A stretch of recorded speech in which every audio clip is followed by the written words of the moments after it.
তার এক্স অ্যাকাউন্টে Michael bench এবং টাকা কালেকশনের এই আলোচনাটা সম্পূর্ণ আবাসিক করে তুলে ধরেছে। তবে এর সত্যতা প্রমাণ হয়ে গেল। এই ক্ষেত্রে আমার মনে হয় এটাকে কাউন্টার করা এবং এই যে প্রচার করা, সেই সময় যে এইভাবে এত গ্রুপকে টাকা পয়সা দিয়ে যে অপপ্রচারগুলি করে তারপরে যে আমাদের সরকারের প্রধান ঘটনা, সেটা আমার সরাসরি প্রকাশ্য জীবনকে অস্ত্র হাতে নিয়ে আগুন দিয়ে পুড়িয়ে মানুষ মেরে, এবং 2024 সালের জুলাই মাস থেকে যে আন্দোলন, এই আন্দোলনে যে হত্যাকাণ্ডগুলি ঘটেছিল সেটা তো দিকে যদি লক্ষ্য রাখেন। হ্যাঁ, শুধু আবু সাইদের কথা বলা হয়েছে, শুধু আবু সাইদ তো না, সেখানে তো শুরু থেকে তারা হত্যাযজ্ঞ চালায় এবং এই হত্যাকাণ্ডের ফলে আমাদের বহু আওয়ামী লীগ, ছাত্রলীগ, যুবলীগের সবচেয়ে বেশি নেতা কর্মী নিহত হয়েছে। প্রথম শুরুই তো করলো ওই যে সবুজানী, ঢাকা কলেজের ছাত্রলীগের একজন নেতা, তাকে তো মানে কুপিয়ে হত্যা করলো এবং এরপরে তো আমাদের বহু নেতা কর্মীকে তারা হত্যা করেছে, মেরেছে এবং যুবলীগের একজন গাজীপুর যুবলীগের আমাদের তাদেরকে ঝিনাইদা সব মেরে মেরে গাছে ঝুলে রাখা, জুয়েলকে আদতে ঝুলে রাখলো। এগুলি তো তারা ওই সময় শুরু করে দিয়েছিল। এই যে হত্যাকাণ্ডগুলি যে তাদের ঘটনা ঘটেছে, তাদের কথা কিছু বলা হয় না। এতগুলি মানুষের জীবন গেছে, কিন্তু সে ব্যাপারে জিজ্ঞেস তাদের আর কোনো এ ব্যাপারে কোনো বক্তব্যই নেই, কিছুই নেই। পরে তো আমি তার বাবা এবং যারা মারা গেছিল প্রত্যেককে আমি ডেকে নিয়ে এসে আর্থিক সহায়তা দিয়েছি, তাদের পাশে দাঁড়িয়েছি। সমস্ত আহত এমনকি যারা আমাদের বিরুদ্ধে পক্ষে সবাই বিনা পয়সায় চিকিৎসা, এই চিকিৎসা তো সব আমি করেছি। প্রত্যেকে শুধু চিকিৎসা না, চিকিৎসা করা এবং আর্থিক সহায়তা দিয়েছি। আমি চলে আসার পর তো তাদের চিকিৎসা প্রায় বন্ধ হয়ে গেছিল। এটা তো বাস্তব কথা, এটা তো মানতে হবে। কিন্তু এখন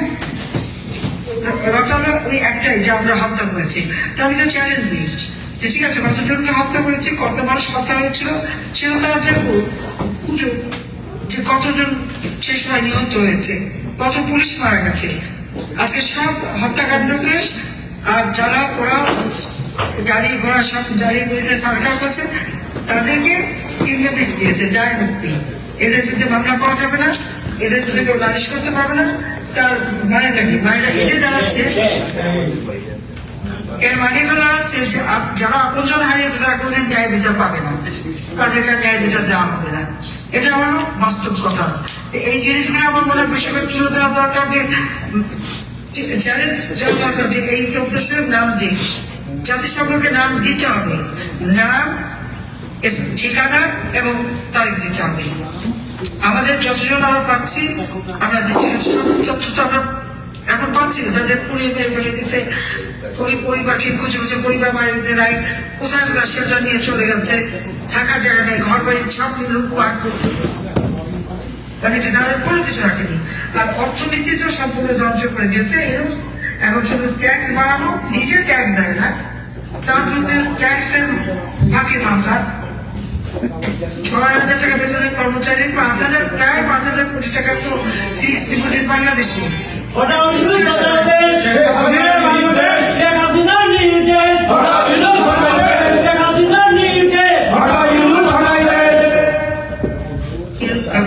যে অবৈধভাবে ক্ষমতা দখলকারী, তার তো নির্বাচন দেওয়ার কোনো অধিকার নাই। জনগণের ভোটে নির্বাচিত জনপ্রতিনিধি হচ্ছে আমরা আওয়ামী লীগ। 2029 সাল পর্যন্ত আমাদের সময়। আমি তো পদত্যাগ করিনি, ইলেকশন জন্য নেয় নাই, আওয়ামী লীগকে ব্যান করে। তার কি অধিকার আছে আওয়ামী লীগকে ব্যান করার? 50% ভোটের অধিকারী আমরা। 2008-এর নির্বাচন নিয়ে কারো কোনো প্রশ্ন নেই। ওই 8-এর নির্বাচন যদি আপনারা দেখেন, সেখানে কি ছিল? আওয়ামী লীগ আমরা যৌথভাবে করি, কিন্তু আওয়ামী লীগ এককভাবে করে 259 সিটে 48% উপরে ভোট পেয়েছিল আওয়ামী লীগ, 230টা সিটে জিতেছিল। আর জামাতকে নিয়ে বিএনপি 20 লক্ষ জোট, তার 32% ভোট, মাত্র 29টা সিট পেয়েছিল। বাই ইলেকশন একটা, আমরা বাই ইলেকশন 3টা। এটা হলো রেজাল্ট।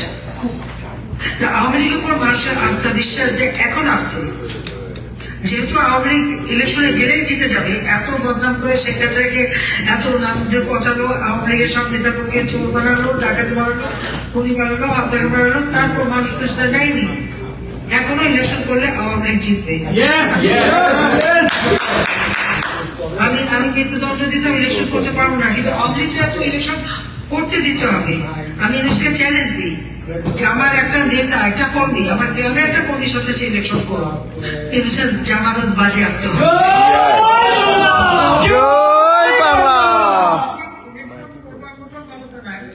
অথচ সে আজকে ইলেকশন হবে, প্রশাসন এখন আবার বলছে কি ইলেকশন হবে কিন্তু ক্ষমতা হস্তান্তর করবে না, সাধনটাকে বাস্তবায়ন করবে।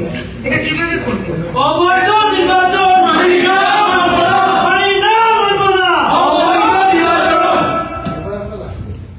আজকে বাংলাদেশের পুলিশ, আইনজীবী, সাংবাদিক, সাংস্কৃতিক কর্মী, সংখ্যালঘু সম্প্রদায়, হিন্দু, বৌদ্ধ, খ্রিস্টান, কাদিয়ানি, সুফিবাদী, মাজার, মসজিদ কিচ্ছু তো রেহাই পায়নি ইসলাম থেকে, কিন্তু এতে তো কোনো বিচার নাই, সব ইন্টারভিউ সমান। আর ইলেকশনের নামে ইলেকশনের রেজাল্ট 3 দিন পরে আউট হবে।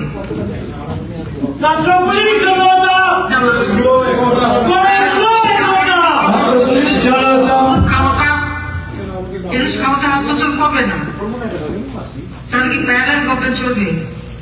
জনপ্রতিনিধি ঠিক আছে, রাইট অর রং, ইলেকশন যখন একটা করলো, যারা ভোট দিল, সে ভোটে যারা জনপ্রতিনিধি হলো, তারা বসে ওই জুলাই সনদ কিভাবে করবে? একটা পার্লামেন্ট বসলে সেখানে লিড অফ দ্য হাউস লাগে, আর লিড অফ দ্য হাউসে হয় অর্থাৎ মেজরিটি পার্টির যে নেতা হয় সেই প্রধানমন্ত্রী হবে, এটা সংবিধানের বিধান। তো হ্যাঁ, ইউরোপীয় সংবিধান মানে না। আর তার ওই যে একজন আছে আমেরিকান যত উল্টোপাল্টা বুদ্ধি দিয়ে যাচ্ছে, ওগুলি নাম নিতেও ঘৃণা করে।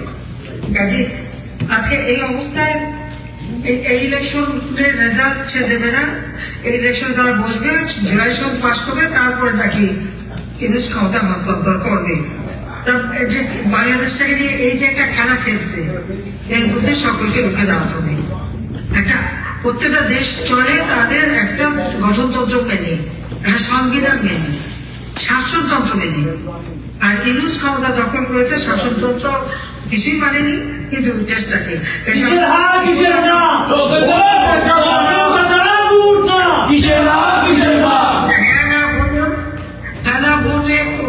না ভোট তো থাকবে না, সবই হ্যাঁ ভোট।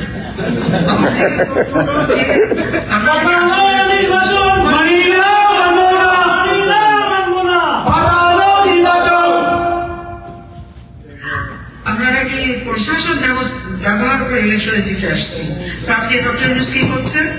শুধু প্রশাসন না, প্রশাসন, সিভিল প্রশাসন, মিলিটারি প্রশাসন, আর্মি, এয়ারফোর্স, নেভি, কোস্টগার্ড, এমনকি সংবিধিবদ্ধ সংস্থাগুলি, বিজিবি, আনসার, সবাইকে কাজে লাগিয়ে দিচ্ছে। কিসের জন্য?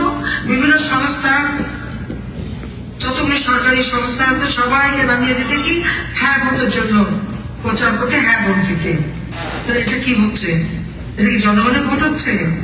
কিন্তু ওই হ্যাঁ না ভোটে বা এই ভোটে আমাদের আওয়ামী লীগ কোনো ভোটার যাবে না, কারণ গেলেই তো মা বাবা, গেলেই তো মারবে।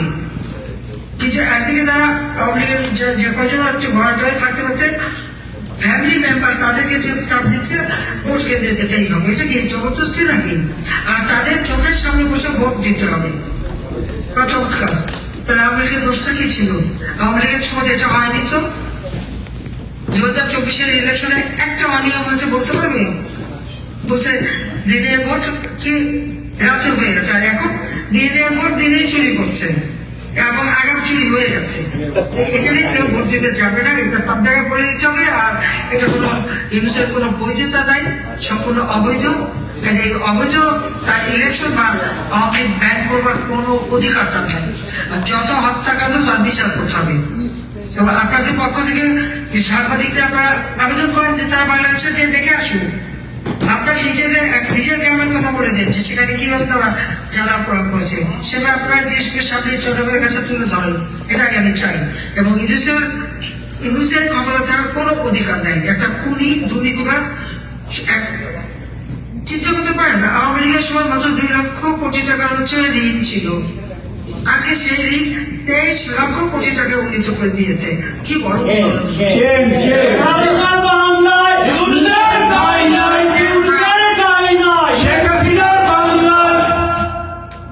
দারিদ্রের হার আমি কমিয়ে 18তে নিয়ে আসছি, সেটা 30% উপরে চলে গেছে। 5 কোটি মানুষকে নিম্নবিত্ত থেকে মধ্যবিত্তে তুলে নিয়েছিলাম, 6 কোটি মানুষ আজকে দরিদ্র সীমা চলে গেছে। চাল আর নিত্য প্রয়োজন সেই ডিসেম্বর মাস, জানুয়ারি মাস, এই সময় তো আমাদের ফসল হয়, তৈরি হয়, সবসময় জিনিসের দাম কম থাকে। আন্তর্জাতিক পর্যায়ে আজকে ইনফ্লেশন কমে গেছে, এই যে ভারতের ইনফ্লেশন একবারে কমে গেছে, তাহলে বাংলাদেশে এত বেশি দ্রব্যমূল্য থাকবে কেন?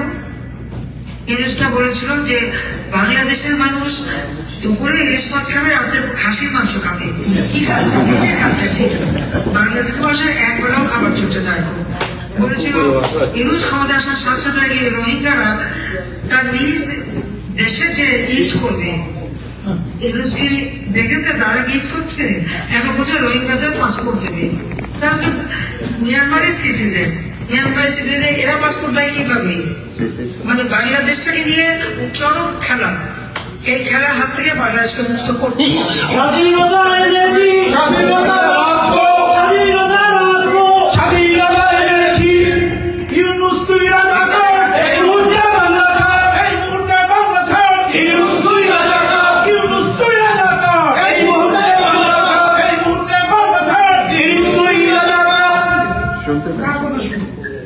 আপনাদের এই সম্মেলন সফল হোক সেই দোয়া করি, এবং সবাই ভালো থাকেন, সুস্থ থাকেন, এবং দেশটাকে রক্ষা করার জন্য প্রবাসীরা যে অবদান রাখছেন তার জন্য সবাইকে আমি আন্তরিক ধন্যবাদ জানাই। দুস্থ আওয়ামী লীগ নেতা কর্মী তাদেরকে আপনারা সাহায্য করছেন, যারা কারাগারে আছে বা যারা নির্যাতিত তাদের চিকিৎসার ব্যাপারে সাহায্য করছেন, সেজন্য সবাইকে ধন্যবাদ জানাই। সবসময় বাংলাদেশের জনগণের বিপদে আমাদের প্রবাসীরা থাকে, সেই আবার সবাইকে ধন্যবাদ জানাই আমার বক্তব্য শেষ করছি। খোদা হাফেজ, জয় বাংলা। মিশিগান স্টেট আওয়ামী লীগ এবং কমিশনার এবং স্টেট আওয়ামী লীগের জেনারেল সেক্রেটারি এবং স্টেট আওয়ামী লীগের জেনারেল সেক্রেটারি এবং সিটি কাউন্সিলর, তারা সে মেজরিটির জুড়ে যে আপনার নামে সড়ক হবে মিশিগানে এই প্রস্তাব পাশ করেছে, তারা সহ মিশিগান থেকে প্রায় 20 জন আসছে আজকের এই সম্মেলন।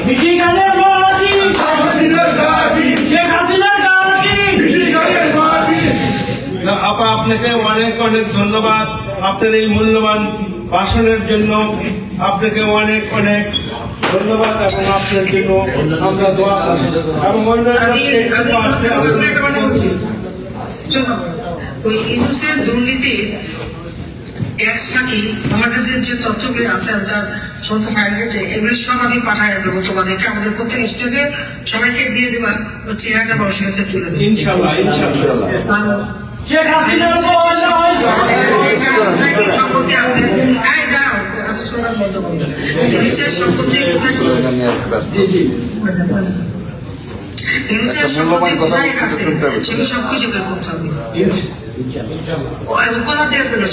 আমেরিকা আসতে পারবে না,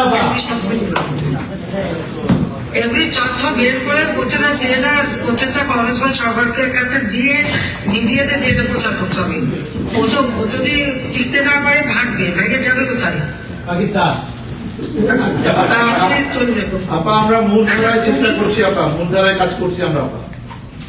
ওর হাতে রক্তের দাগ, আমার আবু লীগের নেতা কর্মীদের রক্তের দাগ ওর কাছে।